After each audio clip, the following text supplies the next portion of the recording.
Hello and welcome to Runkle of the Bailey. My name is Ian Runkle. I'm a Canadian criminal defense and firearms lawyer. So I'm still working on a video for the entrapment decision in the case of the Queen and Senior. That's the one where he stole a shotgun from the police and then went and was planning to rob drug dealers with it. And the drug dealers were fictional. It's a wild story. But sometimes something comes up that is just so important and kind of urgent that I have to drop everything and make a video about it. This is one of those times. So Cabelas has issued a recall on some ammunition they sold, and I'm just going to share the recall notice with you.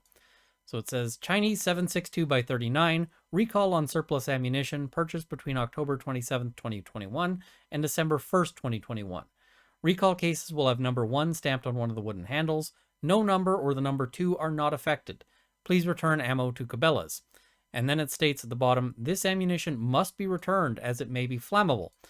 Now, lots of people haven't seen this. It's posted on their webpage, but lots of people have missed it. And I've had inquiries from people going, what's going on with this? Some people who've said, I bought this ammunition. Now, one question people have is, what kind of ammunition are we talking about here? This ammunition must be returned as it may be flammable. What does that mean? Well, Cabelas isn't really giving you the full details here because maybe flammable could be a whole bunch of things. It could be tracer ammunition.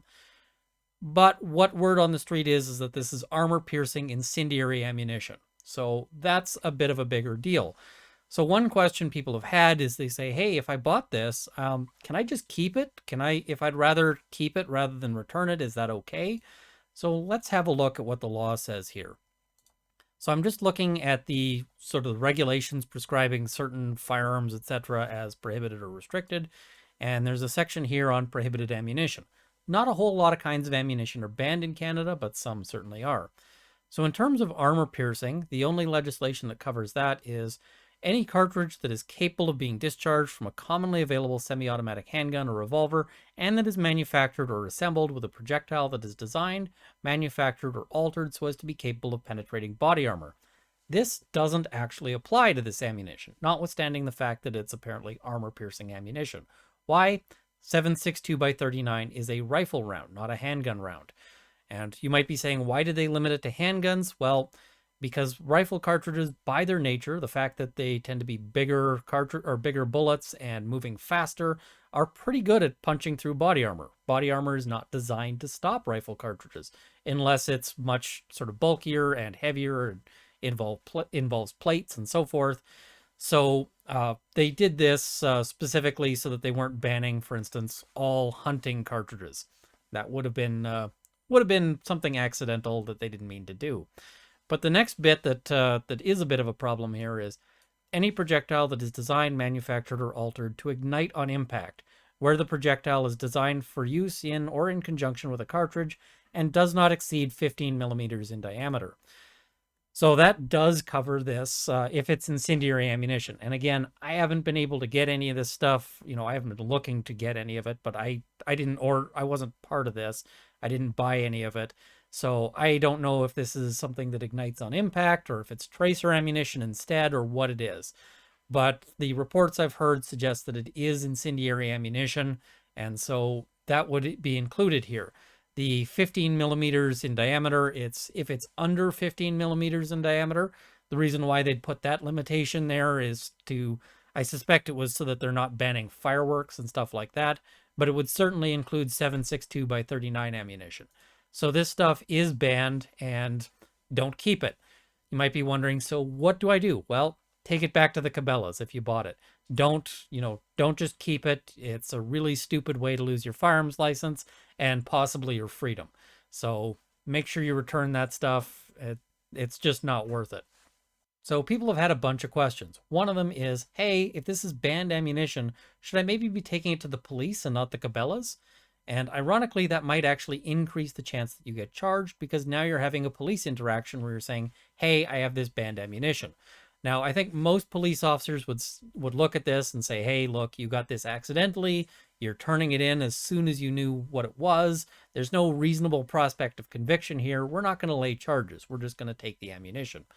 But stranger things have happened. Sometimes you might encounter an officer who maybe isn't having the best day, and they decide to lay charges where they shouldn't. So that is a potential risk. The other thing is that the police station is not going to give you your money back. They're just going to take it and keep it. And so, unless you are allergic to money for some reason, it seems like taking it to Cabelas is the better move. So, that is sort of on that element. The next thing some people have said is, hey, is Cabelas going to be facing charges for weapons trafficking? I don't think so. It's fairly clear that this is an accident, that this is not something they meant to be selling to the public. I think they could have been doing a better job in terms of telling people what the deal is with this recall. They're being kind of cagey about it. They're not really giving the full story. And I think that people really should know that if they're keeping this stuff and it is what, what some of the reports have described it to be, that they're at risk of criminal prosecution. Not just, hey, this stuff might catch fire, but hey, this stuff might burn down your life in a different way. So I'm not super thrilled with that, but I don't think that they're necessarily committing a criminal offense here. And some people have said, hey, couldn't I just get rid of this by going off and shooting it? And I don't recommend that, because once you know what it is, if you decide instead that you're going to go shoot it, then you might be risking a criminal offense. And there's plenty of people who were, who've shot some of these because they didn't know what it was, or were like, hey, what is this? I got to find out, and tried shooting it. I don't think those people are at risk, but the people who go and say, I know what this is and I'm just going to shoot it instead, there is a potential for criminal prosecution there. Especially considering that your range is going to be super unhappy if you shoot this there. Expect to get banned and for your range to call the police on you if you shoot this at any sort of commercial range. The other thing is that if you took this off into the woods, that would be extremely irresponsible. If it is incendiary ammunition, do not shoot incendiary ammunition in the forest. I shouldn't have to say this, but somebody out there is dumb enough to try it, so please don't set a forest on fire. Thank you.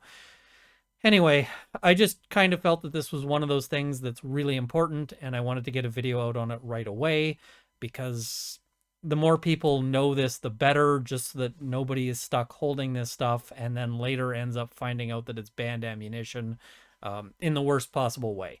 You don't want to miss the recall notice and then find out when, the police do a search of your home for some unrelated reason and go, oh, by the way, now you're in some real trouble.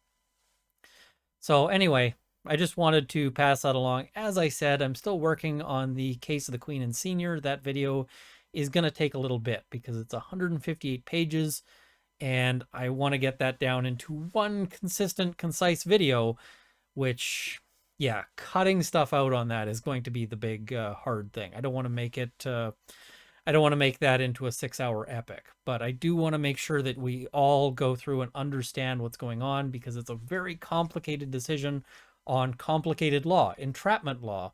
So anyway, I think it's a wild story and I want to share it with you. It's probably going to be the second to last video on the case of the Queen and Senior, because there's still, there's still potentially one more to come, and I don't want to be too much in the way of spoilers here. Anyway, thank you for watching. Please like this video. Please share it with your friends. Subscribe to see more content. I also want to thank my Patreon supporters, and at the $50 level, Jonathan Wheeler, Canada's National Firearms Association, Mike, Kyle Martin, Jean-Guy Toussaint, the CCFR, and the Canadian Shooting Sports Association. At the $30 level, Sights and Arms Limited and Marc-Olivier Damour. And at the $20 level, Raymond L. McKinnon, Peter Hilger, Matt Ward, Mark Whittington, Jane Babin Luxor, Dale Nesbitt, Cameron Johnson, Bruno R., Andrew Elsich, and Aaron Dilsalt. Thank you as well to the $10 supporters who will be in the crawl immediately following. Thank you for watching. I hope I've armed you with knowledge, and I hope you're not one of the people affected by this recall. So, till next time.